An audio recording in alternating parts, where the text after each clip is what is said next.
젊었을 때는 함께 웃던 친구가 많았습니다. 아무리 늦어도 연락하면 금세 달려오던 사람들. 술잔을 기울이며 세상을 욕하고 미래를 이야기하던 밤들. 그 시절엔 영원할 줄 알았습니다. 그런데 어느 순간부터 하나둘 연락이 줄어들고 어느 날은 생일마저 기억하지 못하는 사이가 됩니다. 삶이 각자의 짐을 지게 만들고 가정이, 일이, 시간이 벽을 만들기 때문입니다. 오랜만에 만난 친구와 대화를 나눠보면 마음은 예전인데 말은 이어지지 않습니다. 자식 이야기, 건강 이야기, 돈 이야기, 삶의 결은 서로 너무 달라져 있습니다. 그래도 그 사람을 붙잡고 싶을 때가 있습니다. 왜 예전처럼 자주 못 만나냐며 서운한 마음이 피어날 때도 있죠. 하지만 부처님은 말씀하셨습니다. 인연은 억지로 이어가는 것이 아니라고. 머물 인연은 머무르고 떠날 인연은 떠나도록 내버려 두라고. 삶은 흐름이고 인연도 강물처럼 흘러갑니다. 물살을 거슬러 잡아두려 하면 결국 마음이 먼저 상합니다. 때로는 그런 외로움 속에서 우리는 진짜 나를 만나야 할 때입니다. 누군가를 그리워하기보다 지금 내 곁에 남아있는 사람과 그리고 무엇보다 내 자신과 조용히 마주 앉아야 합니다. 부처님이 말씀하셨습니다. 지나간 인연을 억지로 붙잡지 마라. 떠난 것은 다시 오지 않을 것이며 오려는 것은 그 자리에 머무를 것이다.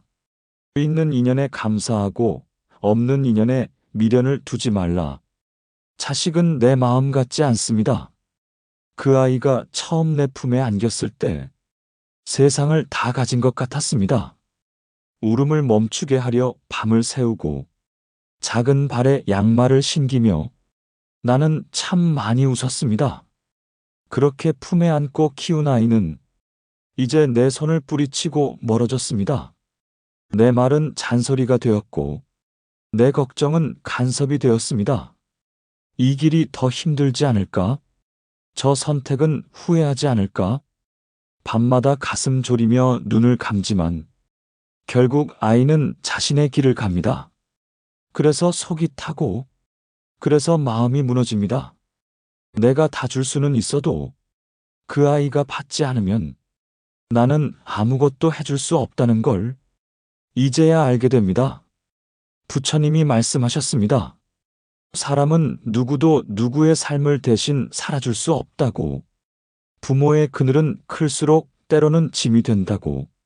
아이를 진정으로 사랑한다면 그 아이의 고통까지도 내려놓을 줄 알아야 한다고. 눈물겹게 사랑했기에 더 아프지만 그 아픔을 붙드는 것이 사랑은 아닙니다. 한 발 뒤에서 묵묵히 지켜봐주는 것. 넘어졌을 때 달려가지 않고 그 자리에 불을 밝혀주는 것. 그것이 부모의 마지막 사랑입니다. 부처님이 말씀하셨습니다. 자식은 그대의 거울이지만 그대의 길은 아니다. 사랑이란 그 아이를 나처럼 만들려는 것이 아니라 그 아이가 자기 자신으로 살아가게 하는 것이다. 붙잡는 사랑보다 흘려보내는 연민이 더 깊다. 돈에 대한 불안, 놓을 수 없는 이유. 가난했던 시절이 길었던 사람은 돈이 많아져도 마음이 가난합니다. 늘 무언가 잃을까봐 불안하고 모아둔 것이 줄어들까봐 밤잠을 설치지요. 누군가는 말합니다.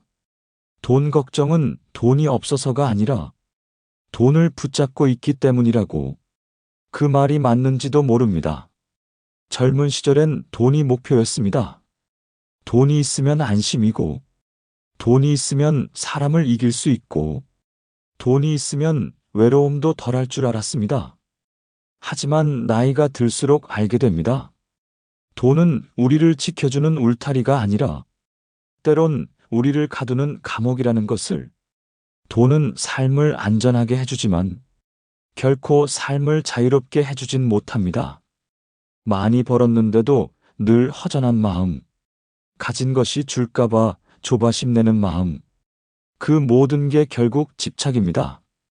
더 있어야 해라는 생각이 마음을 점점 가난하게 만들고 있던 겁니다. 아무것도 없어도 웃던 그 시절이 어쩌면 더 자유롭고 행복했던 건 마음이 가볍고 사람이 그리웠기 때문입니다. 이제는 알아야 합니다. 돈을 많이 가진다고 평안해지는 것이 아니라 내가 가진 만큼 놓을 수 있을 때 비로소 평안해진다는 것을 부처님이 말씀하셨다. 욕심 많은 사람은 가진 것을 잃을까봐 괴롭고 가진 것이 없는 사람은 얻지 못해 괴롭나니 가진 것을 놓고 나면 괴로움도 놓이느니라. 부유함이란 가진 양이 아니라 버릴 수 있는 마음의 크기에서 시작되느니라. 외로움도 결국 지나간다. 돈이 있어도 외롭고 사람이 곁에 있어도 허전한 날이 있습니다. 가끔은 이렇게 살아서 뭐하나 속으로 중얼거리다 한참을 멍하니 창밖을 바라보게 됩니다. 이 나이쯤 되면 말보다 눈빛에 더 깊은 외로움이 담깁니다.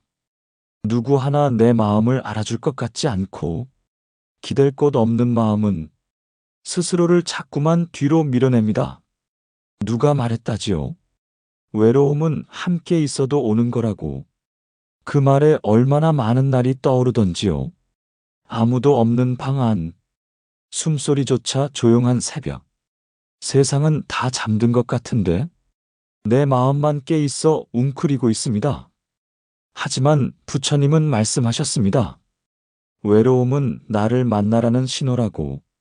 사람을 붙잡기 전에 먼저 내 마음부터 안아보라고 하셨습니다. 그 말이 참 오래도록 남습니다. 누군가의 말 한마디보다 내가 내게 건네는 위로 한마디가 더 깊고 오래가는 날도 있다는 걸. 괜찮다. 지금 이 순간 외롭다고 해서 내 인생 전체가 외로운 것은 아니다.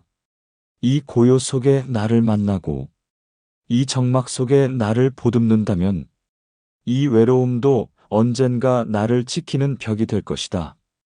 부처님이 말씀하셨다. 세상에서 가장 외로운 이는 자신을 모르는 이라. 자신을 알고 사랑하는 이는 홀로 있어도 고요하고 고요함 속에서도 자비의 향기를 머금느니라.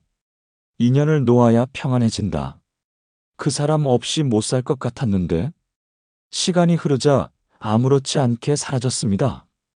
함께 웃던 사진도 그토록 품고 살던 말들도 이젠 어쩐지 먼지 낀 꿈처럼 희미해졌습니다. 사람이 그렇습니다. 애써 붙잡았던 손보다 놓아야 살 수 있는 인연이 있습니다. 우리는 그걸 너무 늦게 합니다. 살면서 가장 괴로운 건 끝난 인연을 인정하지 못하는 마음입니다. 그 마음이 계속해서 지난날의 그림자를 다시 불러옵니다.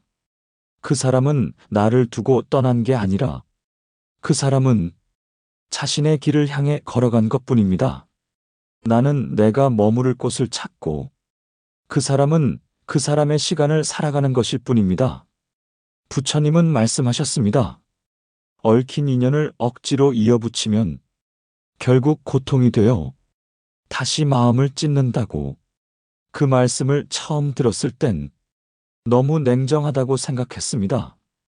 그러나 세월이 지나고 나니 진짜로 나를 아프게 한 건 그 사람이 아니라 붙잡고 놓지 못했던 내 마음이었다는 걸 알게 되었습니다. 이제는 놓아야 할 인연에 대해 미련을 두지 않으려 합니다. 흘러간 강물에 돌을 던진다 한들 그 물결이 다시 돌아오는 법은 없으니까요. 부처님이 말씀하셨다. 집착은 그대를 불태우고 미련은 그대를 묶어놓는다. 놓는 자는 자유롭고 떠나는 자도 평안하니 진정한 인연은 머물지 않아도 흔적이 따뜻하니라. 삶은 결국 나에게 돌아오는 길입니다. 사람을 원망하던 날도 있었고 세상을 탓하며 울던 밤도 있었습니다. 왜 나만 이런 시련을 겪는지, 왜 내 삶만 이렇게 외로운지 수없이 묻고 또 물었지만 대답은 돌아오지 않았습니다. 그 긴 터널을 지나 조용히 돌아보니 모든 고통의 시작과 끝에는 항상 나라는 존재가 있었습니다. 남 탓을 할수록 나는 더 무너졌고, 비교할수록 나는 더 작아졌습니다. 그제야 알았습니다. 삶이란 결국 자신에게 돌아오는 길이라는 것을. 부처님은 말씀하셨습니다. 자신을 바로 보지 못하면 세상 그 무엇도 똑바로 보이지 않으며, 자신의 마음을 다스리지 못하면 세상은 끝없이 흔들릴 것이라고. 그래서 이제는 세상을 탓하기 전에 내 마음을 먼저 살핍니다. 남을 미워하기 전에 내 안의 상처를 먼저 안아줍니다. 밖으로만 달리던 그 길에서 이제는 조용히 내 안으로 돌아오는 연습을 합니다. 어쩌면 삶이란 그렇게 천천히 자신에게 귀향하는 여정일지도 모릅니다. 부처님이 말씀하셨다. 세상은 그대를 속이지 않는다. 그대의 마음이 그대를 속일 뿐이다. 마음을 바로 세운 자는 비바람 속에서도 무너지지 않고 고요한 연못처럼 흔들림이 없느니라. 사랑은 내려놓는 법을 배우는 일입니다. 집착을 놓는 그 자리에 비로소 고요가 피어납니다. 그리고 그 고요 속에서 나도, 자식도 자유로워집니다.